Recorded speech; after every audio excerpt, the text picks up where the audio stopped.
Welcome to the Vandy Sports Podcast. I'm your host, Chris Lee. Our guest today will be Norman Jordan. Please excuse my voice as I'm trying to get over a cold.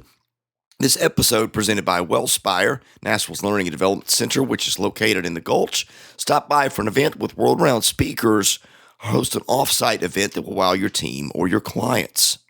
We also thank our co-sponsor, the Well Coffee House. Today's news presented by Sutherland and Belk, an SEC sports-loving injury firm in Nashville. Call them at 615-846-6200 to get your questions answered or check them out at sbinjurylaw.com. Walker Buehler was terrific in the Dodgers' first playoff game on Thursday night.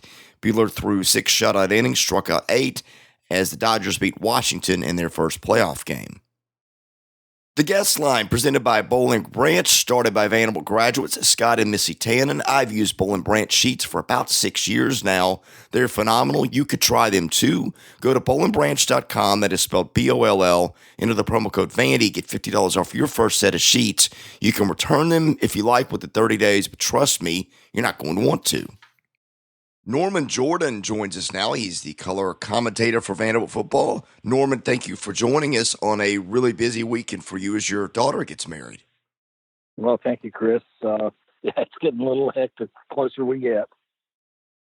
Well, speaking of hectic, it's going to be a crazy Saturday for Vanderbilt and Oxford, one way or the other. I think this is a game that if they win, I've seen UNLV play. They'll win that one next week. So I think if they go to Oxford and win, they're going to be 3-3 8 days from now, and I think that will give the team a lift. If not, they're going to be probably 2-4, and that's just a hard hole to climb out of to get to where they want to go. Yeah, Ole Miss has been a crossroads for Vanderbilt since I've been around the program. You know, it seems like if you can get a win out of against Ole Miss, your season's somewhat successful, and if you don't, well, it's hard to climb from there. And that's not taking anything against Ole Miss. What do you think the key to them winning that game would be? I think they need to get out quick, a lot like they did last week, except keep putting the foot on the gas and let Ole Miss know. You know, really a lot like the Memphis Ole Miss game. They just got out on them and had them kind of reeling from that point on. Now, Ole Miss has got a good offense, a decent defense, and they'll be better. I'll promise you that with Mike McIntyre as their defensive coordinator. But, you know, the program's still lacking enough quality players. Let's go straight into the mailbag, which is sponsored by Vanderbilt fan and independent insurance agent Josh Minton of Brentwood. If you need home, auto, motorcycle, renters, landlord, life, or commercial insurance, Josh can help you out. Call him at 615-933-1979. Email him at josh@hqinsurance.com. Follow him on Facebook at JD Minton HQ. He's my insurance agent. Give him a try. I think you'll be pleased. Woody VU66 asks, when you factor in the opponent, which was Northern Illinois, was this the offensive line's worst game of the year since Devin Cochran was back? Was that just a hiccup, or is the interior of the line just bad now that people have film on them?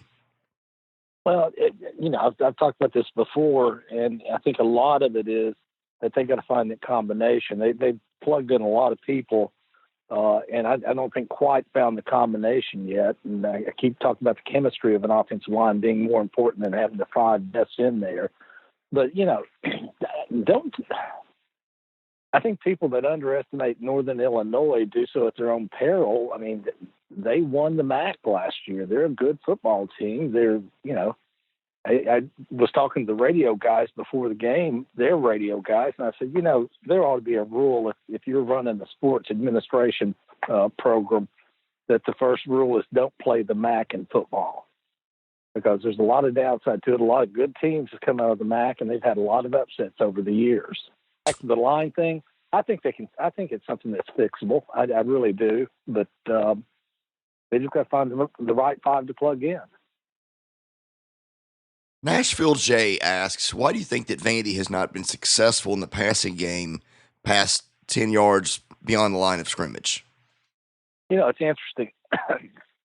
A lot of it comes because of what they're doing to take Kalijah out of the game. And I was watching the NFL game last night, watching the Rams and the Seahawks, and Troy Aikman had a really good line, and it's so true. He said, your receiving core is only as good as your third receiver.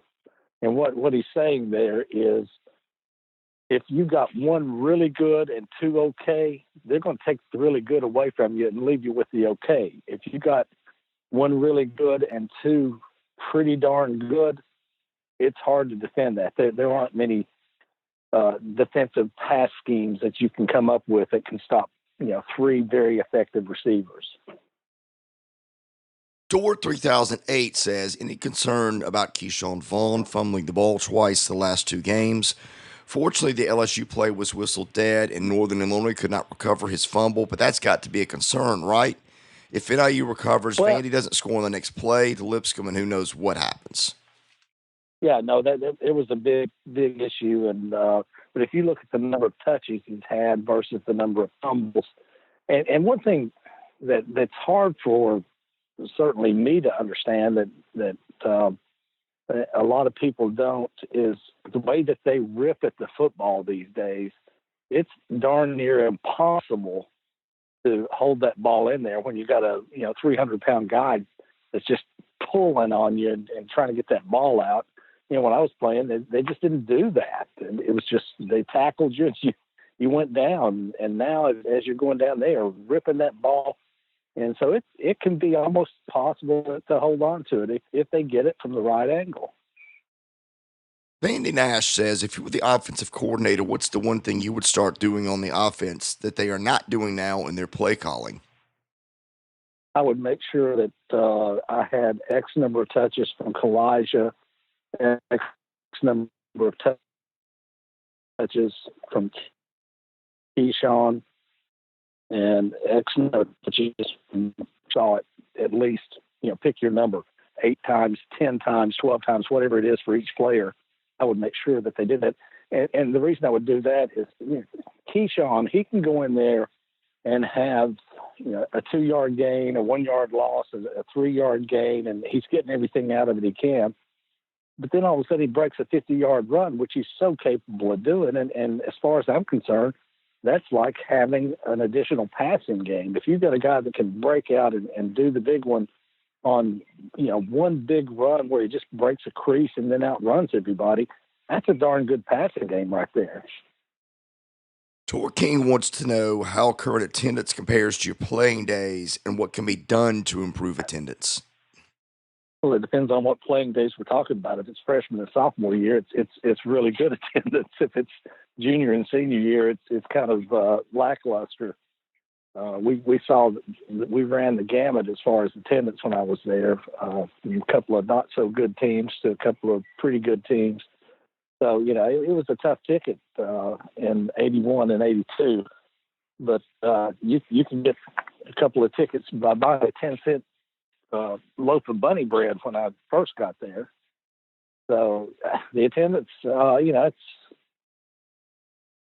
when you play Northern Illinois, you don't look for a lot of the fans come out when it's 110 degrees on the turf. You don't expect them to stay very long. So it's a tough situation. But you start winning, you start seeing the stands fill up. Ann Arbor wants to know about any memorable Ole Miss stories from your playing days. Yeah, there are a lot of them actually. One involves Jim Arnold, where I was the guy that would block up in front of him, and I guess this was in, I can't remember, 79 or 81, I can't remember which one. But as soon as Jim hit the punt, I could tell by the sound of it, it was different. And his ball left his foot, and they would line up 50 yards deep on Jim. And the guy that's 50 yards deep just stands there. He never even moved his feet. He just looked up at the sky and watched it sail over his head through the end zone up into the stands. It was a 79-yard punt, if I remember correctly. So that one was memorable. I guess another one was in '82. We had to score 3 times to get 6 points. And we finally realized we got a 5-yard penalty after I scored. Then we got another 5-yard penalty after I scored, and we finally realized we just had 10 men on the field. So we got the 11th out there, and then we threw I caught a touchdown pass in the corner of the end zone. It's, I think, the only picture I've still got of me playing. Norman, I appreciate you joining us today. On account of my voice and the audience's ears, I'm going to go ahead and call this one. But thank you so much for joining us. I know you will not be in Oxford again because of your daughter's wedding, but you will watch the show, or you will watch the game and join us next week. I wish you and your family the best of luck this weekend. Thank you so much for joining us, and have a great one. Yeah, sounds good. Appreciate it. And I just want to give a shout out to John Gromos for taking over for me this week. It's very nice of him. He is Norman. Thank you, Chris. You bet. He is Norman Jordan. I'm Chris Lee. Thank you for listening to the Vandy Sports Podcast. We'll have more coming next week.